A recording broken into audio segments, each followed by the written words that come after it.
This program has been funded by a grant from Criterion Group, whose companies provide investment management services to mutual funds, individuals, and institutional investors.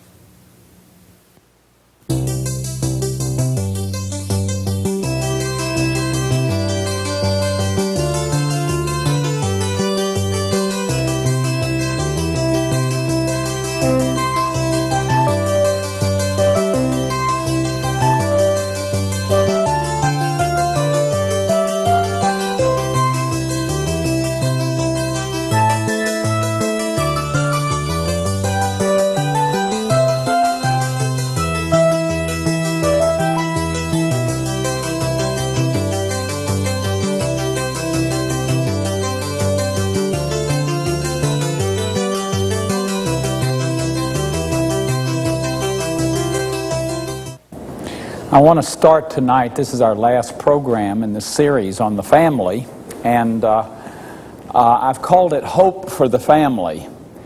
And I came across this poem by a children's counselor as she held a 2-year-old child beaten by her drunken father.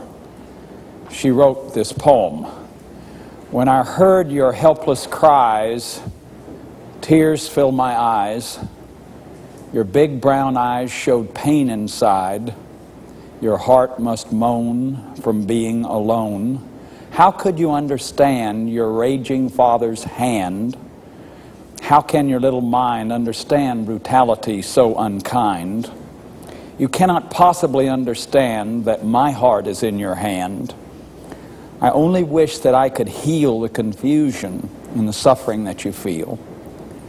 Thank God you're a child, innocent, forgiving, trusting, mild. The world holds frustration, hate, and rage, but why for a child of your age? I pray that future holds love and cheer, a world of happiness to replace your fear. I hope I've touched your mind and heart to give your world of love a start. But inside I died when I held you while you cried. Now that's a dramatic way to sum up this series, perhaps with the statement, why a child of your age? That what I've been trying to show you from the beginning, that there is a crisis in the family. It has to do with us carrying on from generation to generation what Alice Miller has called a poisonous pedagogy.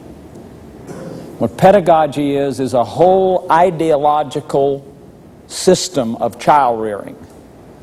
An ideological system of child rearing that has not really seriously been examined and is carried, if you will, in our collective unconscious or in our unconscious to the degree that we have not completed our family of origin work. To the degree that I have not finished my unfinished business, then I carry on whatever happened to me in my childhood, whatever my mother and father carried from their generation, from their generation, from their generation. And so the sins of the father are visited on the children to the 3rd and the 4th generation. This multi-generational illness that we've been looking at, that we have seen as we've looked at the persecuted family, the statistics on incest and pedophilia, the statistics on eating disorders, bulimia, anorexia, and fat-thin obsessive thinking, the statistics on sexual addiction, the statistics on alcoholism and alcohol addiction, and the adult children of alcoholics and the children of alcoholics. Somebody's even estimating now that every drinking alcoholic affects 27 people's lives severely. We're dealing with a major crisis that it's very unpleasant to look at. There's no simplistic answers to it, and certainly I hope I haven't given that idea. The answers to it are going to be the coming together as a people and acknowledging together as a people that we're all responsible for this, that we're all responsible for it, that every single one of us have got problems. I've never met a human being yet who knew themselves. I've had people pretend like they know themselves, act like they know themselves, but I've never met a human being yet who knew themselves.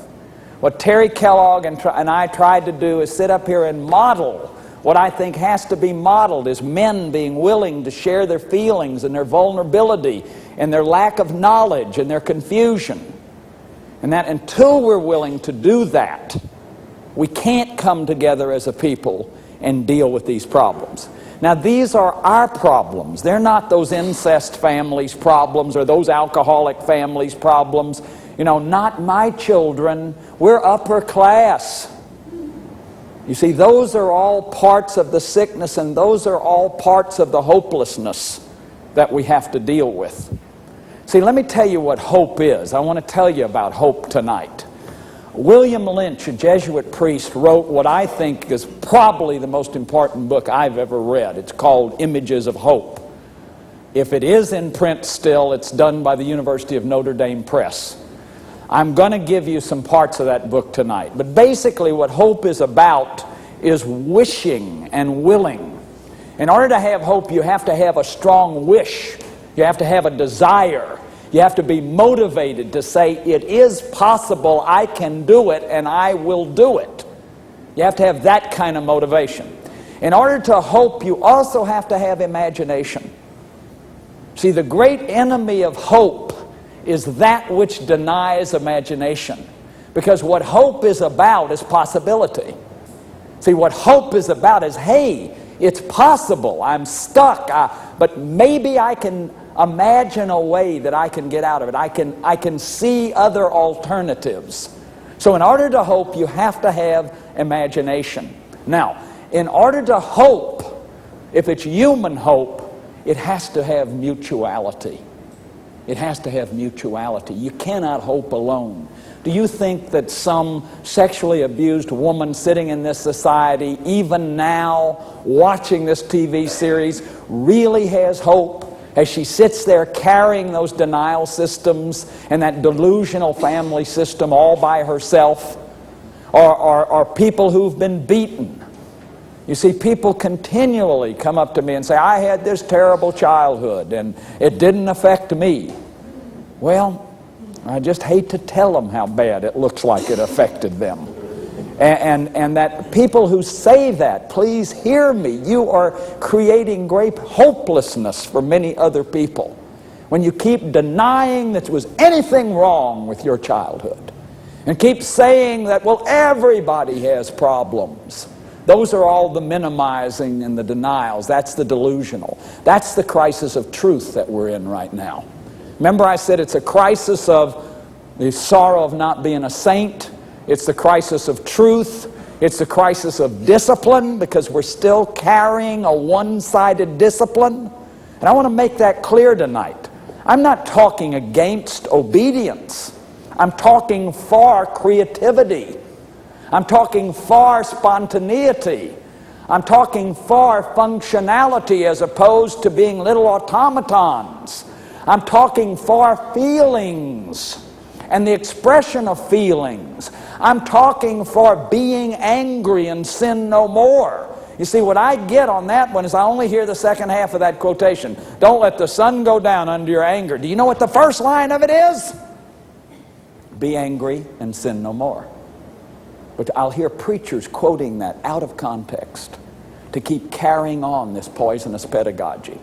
Spare the rod, honor thy father, all in the same old way, without any data, without any update, without any information. See, carrying what I consider to be the greatest enemy of hope, which is this traditionalism, which is the dead faith of living people.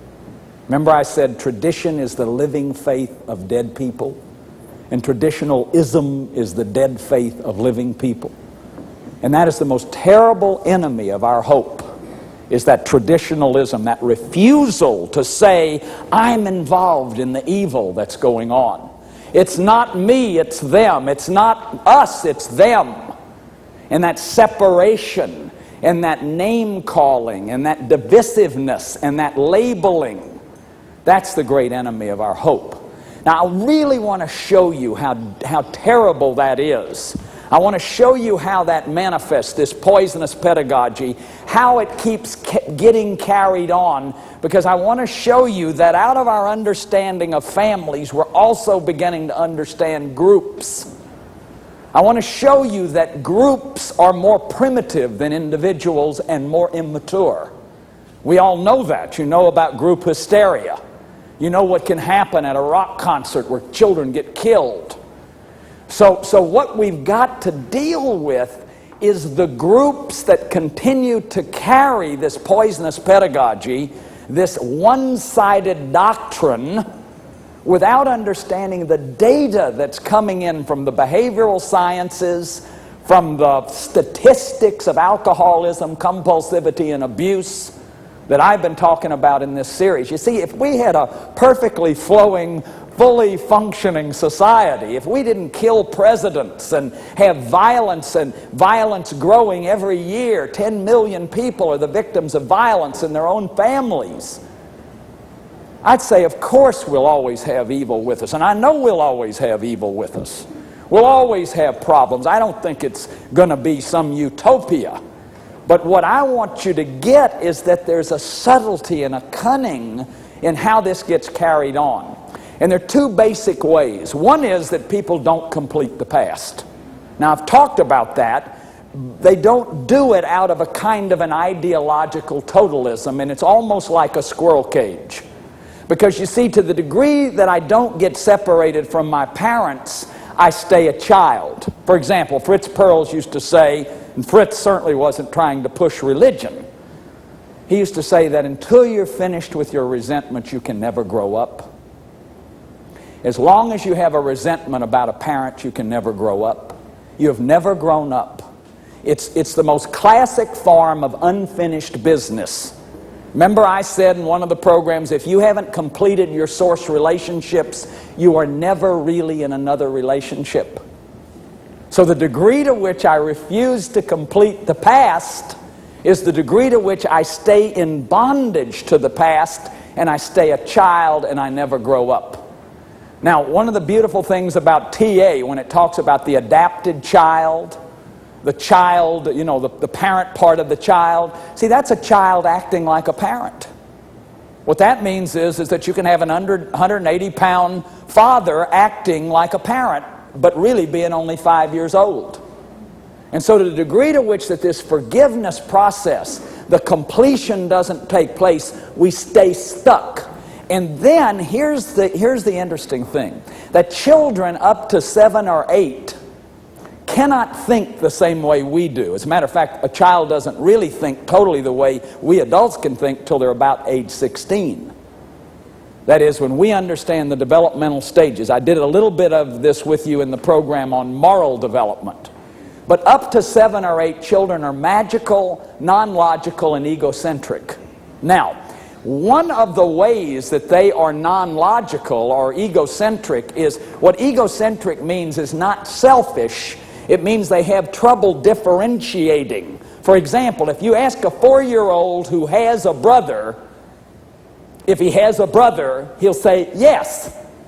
So here's a little 4-year-old and he has a brother. Ask him if he has a brother and he'll say yes. Then ask him if his brother has a brother and he'll say no. Does your brother have a brother? No. A 4-year-old can understand a foreigner, but can't understand that he's a foreigner to that foreigner. That's called egocentrism. Now, what that means is that children can't get relationships. So they can't get out of the relationship. They can't see parent-child. What I said last week, parents are gods. If gods tell you that this is the way to raise children, then that must be the way to raise children. If you've never left your parents, then that's what you carry with you. That is what you carry with you. So the degree to which the past isn't finished, to that degree this poisonous kind of pathogenic parental attitude continues, and guess what? Remember what I said last week? If you don't hand it back, you hand it on. So somebody's going to get the rage, somebody's going to get the sadness, and it's not going to be who it belongs to. Now again, I told you in the questions last week, you don't go and start screaming at your parents. It's not what this is about. In the new family life workshops that we do out of the Center for Recovering Families, we don't have people going home and screaming at their parents. We have them working out those feelings right there with a group of loving people around them who are not going to shame them for feeling the feelings that they're feeling. They're not going to get shamed again for expressing their sorrow or for expressing their anger or really for understanding that they got set up in those roles by the system. They're not blaming their parents, but they're getting their feelings out so they can get finished and get complete with the past. Now, to the degree that a person does that, then you don't have to reenact the past in your own children. And that's the problem. That we do. How many of you said, "I'll never do that to one of my children"? And you've done it to your children. I did it 2 years ago. I said, "I will never say that to one of my children," and there I was, saying exactly a thing that was said to me. We carry our parents with us. The thing that a child wants more than anything else is to be like his or her parents. There's a group in San Francisco. It used to be called the Hoffman-Fisher process. It's now called the Quadrinity process, and they work on what they call negative love, which is, for example, if I carry my daddy in me and my daddy never wanted to take a risk, then in order to be pleasing to my father, I'll never take a risk. Until I've separated from my father, I'll carry that part of my father. And that's why it's so important to deal with the separation and the individuation. You see, what did we say health was? To move from environmental support to self-support. The hardest thing in the world that anyone ever has to do is grow up. It is the most difficult thing that anyone has to do. And in a lot of ways, we don't want to do it. Because to leave your parents is to leave at least the illusion of total security.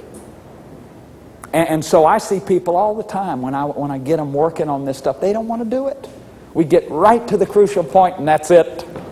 See, I want to hold on to that pain because I get to hold on to daddy. Or I get to hold on to mama. Or I get to hold on to that primordial, at least illusion of security.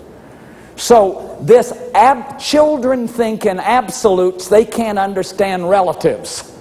Children think in absolutes. The child's mind is black and white. The child's mind is absolutizing.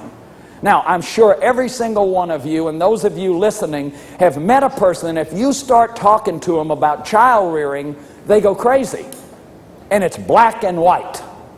In fact, there's somebody comes out with a book called Dare to Discipline, and they just go crazy. And these very rigid groups want it, and I'm not condemning that work. I don't really even know about it. I just know that it just became the rage when somebody said dare to discipline. And what that meant was having punishment, or somebody talked about tough love. Now, you know, I've been involved with PDAP, Palmer Drug Abuse, from the beginning. We believe, and we call it hard love, that there are times when to really love you, I have to let you go. There's a time when to really love you, I need to leave you in your pain. There's a time when to really love you, I need to let you have your feelings, your sadness, and not go try to fix you so I can get it out of my stomach. You see, so often the enablers, what they're doing is just trying to fix themselves. And it's so hard to understand that we need to respect people and let them have their feelings and their pain. But anyway, this absolutizing instinct is the great enemy of hope. Do you understand that? It's the great enemy of hope. And so here collectively, we carry it. We carry it because we're not separated from our parents.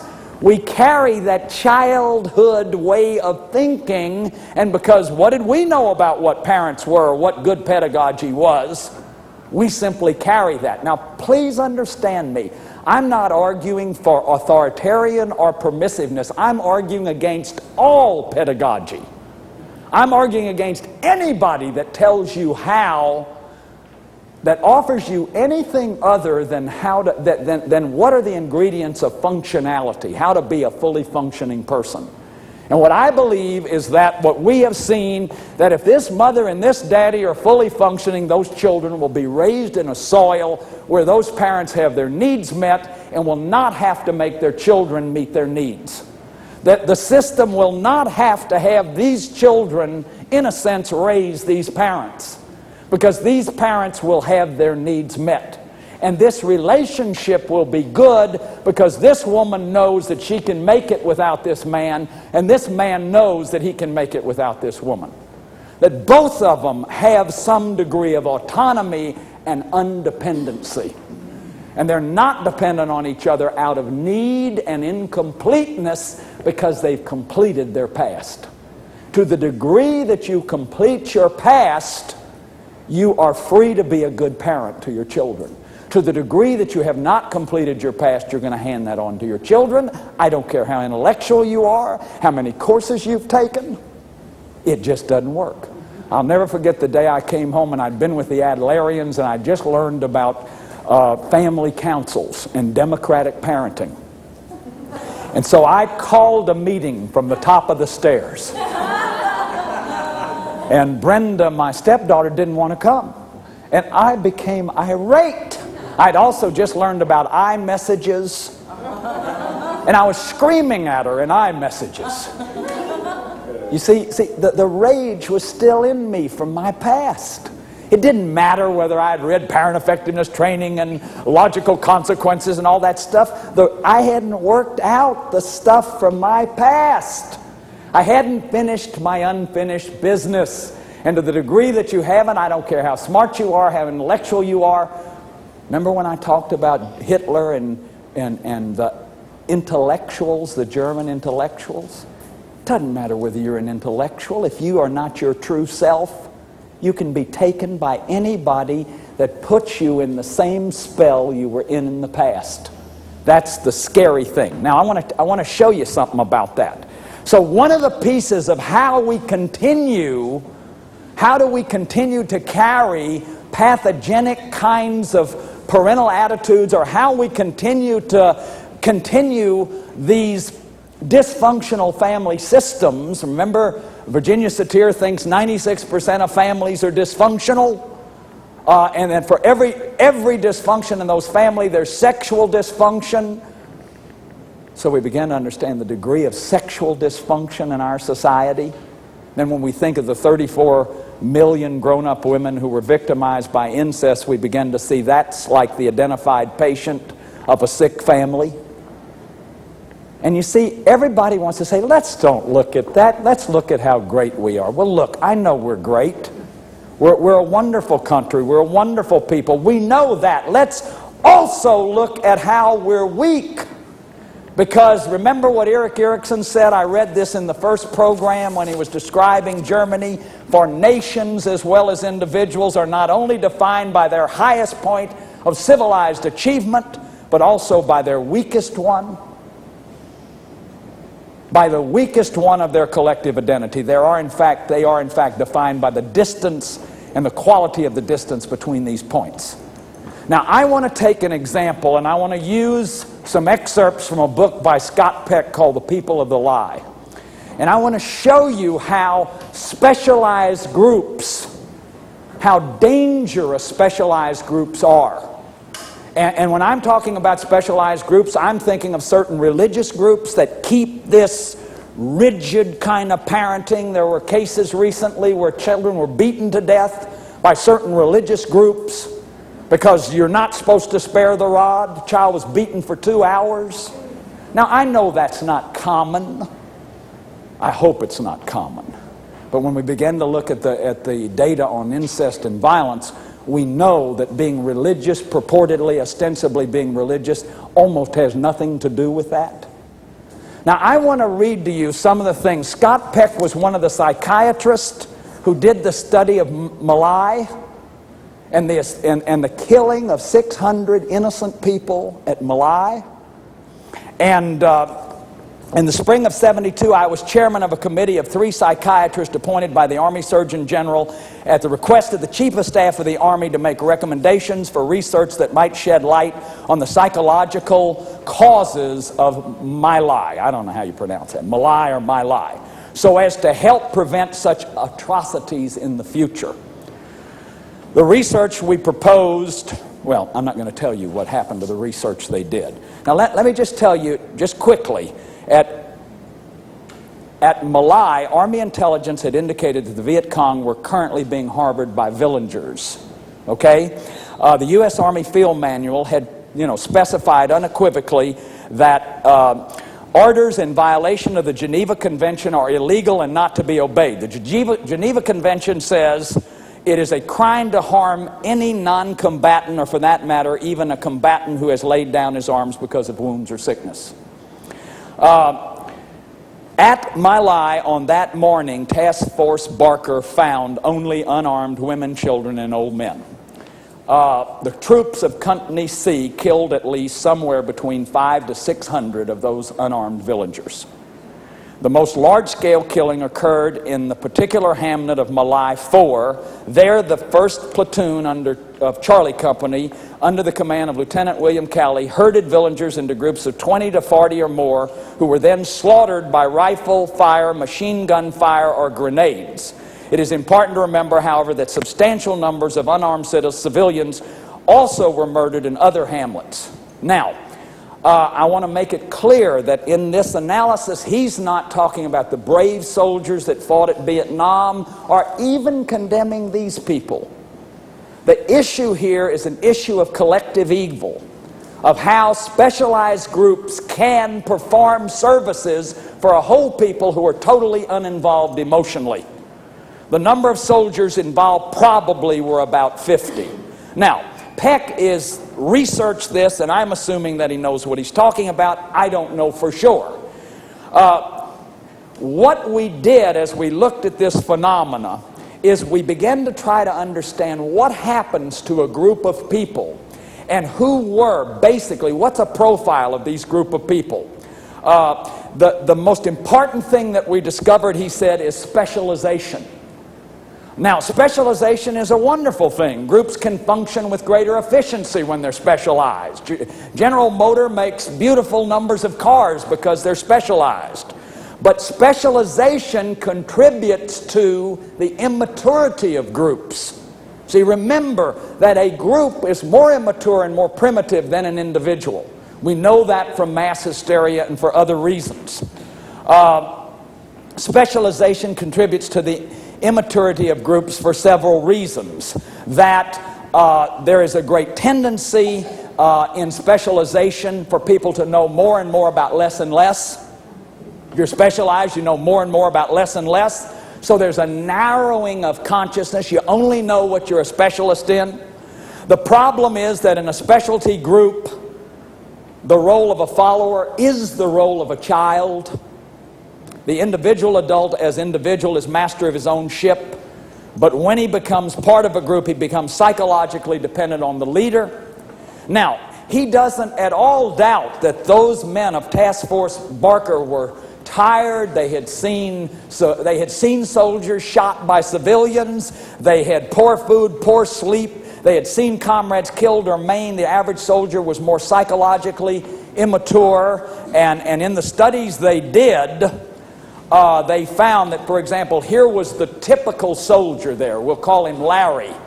The case of the prototypical individual was, let's say, a guy named Larry. His place of origin is Iowa. The oldest of 6 children, born to an alcoholic father. Larry was clearly a hellraiser from the time he hit puberty, dropping out of high school as soon as he turned 16 in 1965. Larry vaguely supported himself with a series of odd jobs. He began heavy drinking, began a lifestyle in which he attempted to rob a local gas station. The community was delighted to get rid of Larry when the volunteers for Vietnam came about. Now, I want you to remember that until 1970, about 1970, there was no drafting for Vietnam. These were mostly volunteer soldiers. That is the profile. So they're all from dysfunctional families. They're all people who, at least in this company, that in a sense the society wants to get rid of. Now, I don't mean that about all soldiers in Vietnam or even these soldiers, but there's no question that by going to Vietnam there were great benefits for them. Now, they became a part of a specialty group of killers. They were our killers. They were the American people's killers. They were our specialty group. And that's what I want you to hear. For these examples, we can discern, Scott Peck says, three general principles. Specialized groups inevitably develop a group character that's self-enforcing. That is, when you're in a group, just like a family, you have your vital lies. You have your focus, your shared focus, and also your shared denials. We're not going to look at certain things, and we are going to look at certain other things. So the first thing is that this specialized group becomes self-enforcing. You're talking my language means you're talking like me. You're saying what you're supposed to say. You're saying the right words. Secondly, that these groups tend to be socially narcissistic. That is, they always set up us and them. And the more you can make some outsiders be them and be the villains. Now, this is Charlie Company, but I'm telling you, it's also every cult in this country that has us and them. It's even the moral majority who divisively want to set themselves up as different from the other people in this country, as if the rest of us are immoral. You see the problem in this specialty stuff? So it can be a Christian group, it could be a Jewish group, it could be any religious group, but it's the problem of groups. Now, as he went through this and they began to see that this group was the decision to kill, was it Larry's, was it Lieutenant Calley's, was it his superior officer, Captain Medina, was it Colonel Barker? No, it was America's decision. For whatever reason, America decided that there would be killing, and insofar as these men killed, they were all doing America's bidding. Criticism of America's role did not start until 1970. That is, in the public. That was the time men started getting drafted. So the point is that we had a sufficient number of specialized killers to fight a relatively large-scale war for 6 years without significantly personally involving any American public as a whole. So we weren't personally involved. The public did not begin to assume responsibility until we ran out of specialists. Now, here is the point.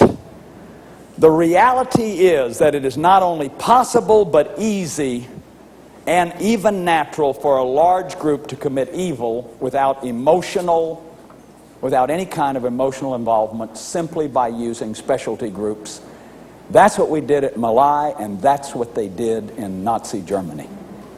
The SS troopers, the stormtroopers, that's exactly what happened. The theologians, the people after the war were horrified. Dorothy Sherla, every German theologian, wrote a book called Mere Obedience and began to question the Lutheran mandates on obedience. How could Hitler have happened?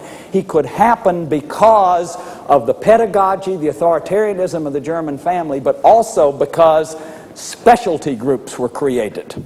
Now, what I want you to hear is that the people that most officially promote the kind of stuff, physical abuse for children, that is physical punishment.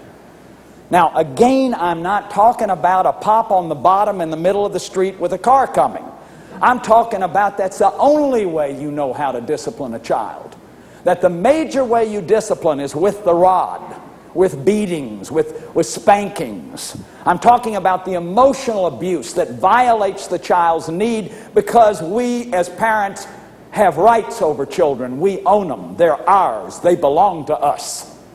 That idea that keeps getting passed on from generation to generation. The children don't have rights. It's not going to hurt them. They're just children. My God, every psychiatrist, everybody working in therapy can tell you how much the damage of this stuff has hurt people and how these dysfunctional families have hurt people. So it's not a question. It's a question of us then stopping this us and them and beginning to say what Scott Peck says so beautifully is that the evil is our refusal to acknowledge that our part in it. that we had a part in this. Evil arises in the refusal to acknowledge our own sins. That we were the Americans. It was our army that did that. And then some guy was scapegoated out of that. And interestingly enough, only one. See, we had to have a symbol of scapegoating, just like you've seen somebody in the family become the scapegoat. Here's the other interesting thing. The research we proposed was rejected by the General Staff of the Army, reportedly on the grounds that it could not be kept secret and might prove embarrassing to the administration, that further embarrassment was not desirable at the time.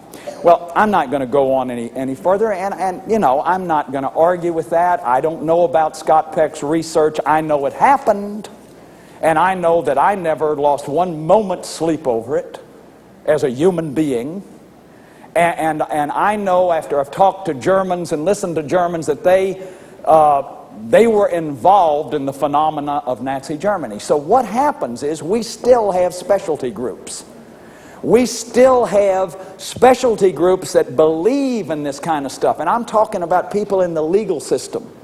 I'm talking about people that give courses in Los Angeles on how to intimidate children who have been abused in families.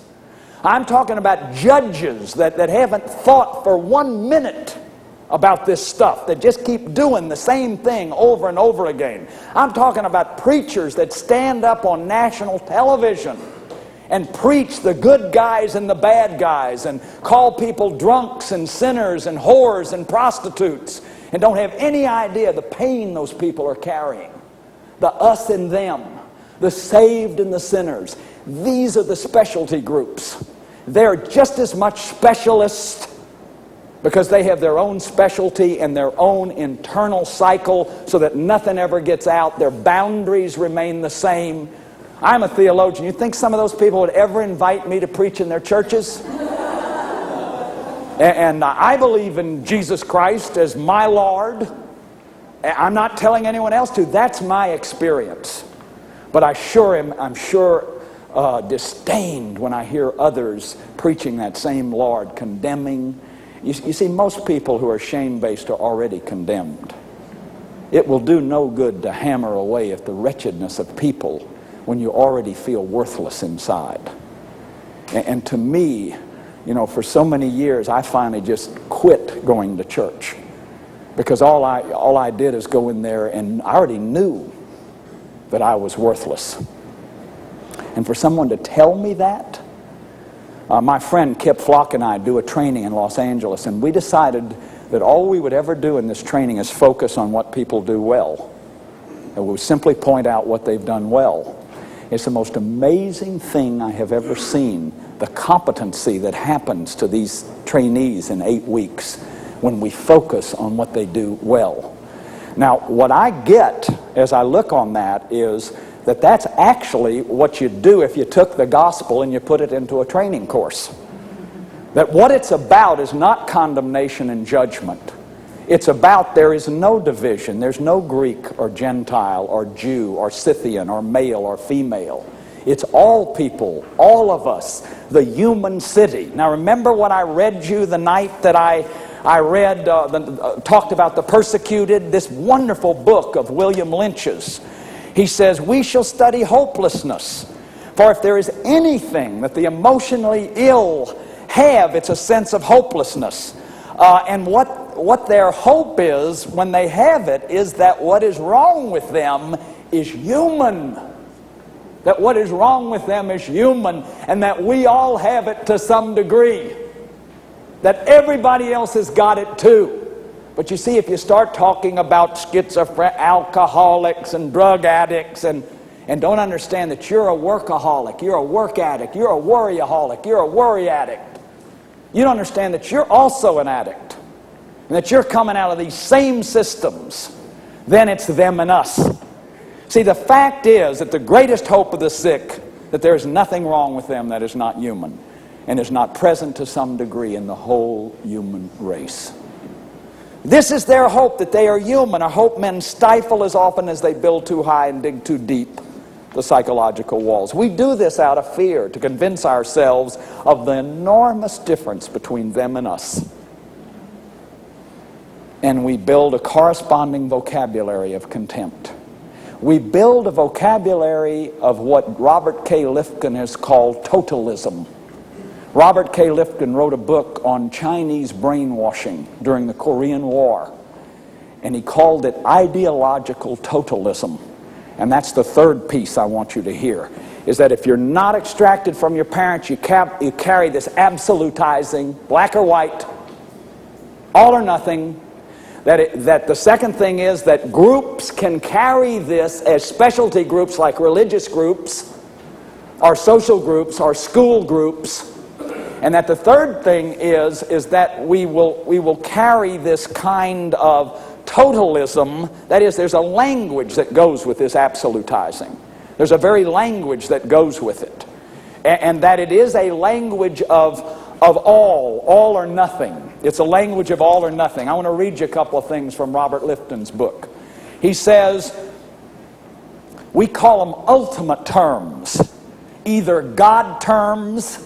See, any politician knows that if you end the speech and say God, boy, that'll really get them. We don't have the foggiest idea whether that guy has any relationship to God or not, or what that means, but he says, and may God bless us. And there's certain ways to say God, too. I tell the story of a bishop I once had on a TV series, and he and I were talking in the back room, talking about fishing and having a great time. And we got on TV, and the lights came on. And I said, well, Bishop, tell me about your ministry. And he said, well, John, what's happened? I didn't even know who I was talking to anymore. He went into his bishop voice. And it was this, well, God has been, see, roll the O in God. God has been good to us. And it's all this act. And I'm sure this was a good man. I just mean that, why do we do that? What is that all about? It's like creating a distance. It's this language, what we'll call ideological totalism. And this language is stuff like ultimate terms, God terms, representatives of ultimate good, or devil terms, representation of ultimate evil. In thought reform, he goes on to say that totalistic language then is repetitiously centered on all-encompassing jargon. Now I know just what he's talking about here. And what I want to say to some of my fellow theologians out there is that quit hiding behind the Bible, what I call Bible cowards. It's like you just take the book and anybody can stand up and quote it. And see, then nobody can assail you. You don't have to have a thought of your own. You don't have to have an interpretation of your own if you hide behind the Bible and just quote biblical text. And it's the doggonedest thing I've ever seen. And just the repetition of biblical text without any real sense of integration. The repetitiously centered on all-encompassing jargon, prematurely abstract, highly categorical, relentlessly judging, and to anyone but its most devoted advocates, deadly dull. Now, I don't mean that the Bible is deadly dull, but I mean the way. I've seen it in the Hare Krishnas at times. I heard it in some of the Maharishi's followers. And what I'm saying is it's a potential for all of us that we make salvation systems out of our groups. And then we make a language of our group and our salvation system. And it's a form of socialized narcissism. That is, you worship yourself in the group. I'll give you the best example I know of it, is worshiping a football team. And you'll see people who are reasonably rational at other times at the game, hook 'em horns, and they're out of their gourd. Or I'm a Notre Dame follower. I mean, I'm pathetic. For years, I wouldn't let anyone come in the room while I was listening to a game. And in my old drinking days, I'd get drunk if they won and drunk if they lost. It wouldn't matter. But what I want you to get is that these specialized groups pervade our society, and especially there are just hundreds of genuses of groups that hold on to this child rearing as sacred, and then it's something we don't look at and that we don't ever touch. Now, I don't know the answers, and probably I've been too simplistic up here. These are complicated problems. I know that we've got to balance obedience with creativity. We need a vital balance. I know that we need to use our imaginations. See, part of hoping is imagining, and that we've got to use our imagination. Man, you give me about a 3-year-old for more than 4 hours, I know that it gets rough. And that there are times when raising my own child, I didn't know what to do. And there are times I didn't know what else to do but yell. You know, when in doubt, yell. And I know that there were times when I wanted my kids to be scared of me. And that I wanted them to be obedient to me. And it's so hard to get that they have their needs and I brought them into this world to take care of them, not for them to take care of me. You see, that caretaker role that children are put in is so difficult. Let me just give you a couple of other things about this totalism. Robert Lifton says about it that the underlying assumptions, the language itself, like all other human products, can be owned and operated by the movement. This is what someone meant when he said, using the same pattern of words so long you feel chained. And it's hypnotic. Actually, not everyone exposed feels the chains. But in effect, everyone is profoundly confined by these verbal fetters. You go into a certain church, like I like to say that I know how to speak Baptist, I know how to speak Lutheran, I know how to speak Catholic, I know how to speak Episcopalian, Methodist, Presbyterian. And what that means is that I know the words that are the powerful words in those religions. And that if I start the talk with those powerful sentences, I see people relax. It's like those words then become the important words. And you see, somebody said, do we have faith in faith or do we have faith in God? Do we have faith in these words or do we have faith in some reality? There are people, if you don't say the right words, they'll kick you out. And that's what I call ideological totalism. It's exactly what Nazi Germany is, and the structure of it, the process of it goes on because it is part of the nature of groups.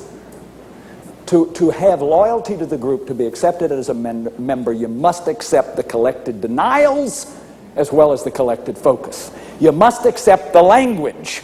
And the language of groups, ideological totalism, gives a person a peak experience. You see, when I'm talking about those sinners out there, what do I get? I get a powerful sense of warmth that I'm not like other men. That the end of the world is coming, and I've got to tell you, because I heard a preacher saying this the other night, none of these other preachers will come up here and tell you that the end of the world is coming, but I will. I will. Do you hear that? That human pride and that kind of message? At least that's what I interpret it as. And, that guy may be meeting me at the pearly gates someday and saying, hey, Buster, were you the one? But so look, this is what William Lynch says. We can build a human city because the more we impose these impossible burdens of wellness on ourselves, the more we widen the hopelessness. See, it is ourselves we condemn to hopelessness. We can decide to build a human city, a city of man in which we can have all people have citizenship. There'll be Greeks and Jews and Gentiles and black and white and brown, the maimed, the halt, the blind, the mentally well and the mentally ill. This will always require a great act of the imagination. The idea of the human and the idea of the city of man will have to remain eternally open and flexible. We'll have to constantly be on our guard lest we fall into salvation systems. Then he says, or we can build a city of absolutes. See, remember, the enemy of hope is this absolutizing. There's only one right way, my way or the highway. Rigidity, no flexibility, no openness to dialogue or discussion. If that guy says the wrong thing, then kick him out. He's not one of us. He said something against the system. These totalistic, these non-human cities, they'll pose as ideal city. They'll exclude the Negro. They'll exclude the sick. They'll exclude the people that are different. They'll call them liberal humanists, and they'll call them sinners, and they'll call them conservatives, or they'll call them liberals, or they'll call them Democrats, or they'll call them Republicans, or Protestants, or Catholics, or Jews. These totalistic, these non-human cities offer an extraordinary fascination for the souls of fearful people. They offer an intense peak experience, a sense of transcending all that is ordinary and prosaic, of freeing ourselves from the encumbrances of human ambivalence and human frailty. These cities, whatever these non-human cities are, they'll have to be self-enclosed. They'll have to have their own defenses and their own weapons. The citizens spend their time reassuring themselves and hating everyone else. And actually, they will never be safe. For the final irony will be that they will have to make war on each other. Only the city of the human would have been safe. To me, this is the most powerful stuff I know, because I see everywhere the them and us, the divisiveness. You see, what I believe is that our deepest nature is love, and that love is unifying. Now, where you have love, you have unity. You have people that are willing to come together and not make judgments on each other. You see, and to understand that if I walked in this room and you all had bandanas and laurel wreaths on, or you all had feathers in your hair, I would probably feel a little uncomfortable. And what I do with that is real important. I can either say, hey, you all, I'm uncomfortable, I don't have a laurel wreath and a bandana. Or I can say, you're weird. Or I can say, you're a bunch of strange, weird people because you're not like me.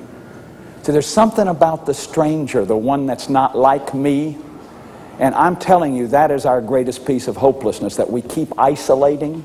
We keep talking about them who are not like us.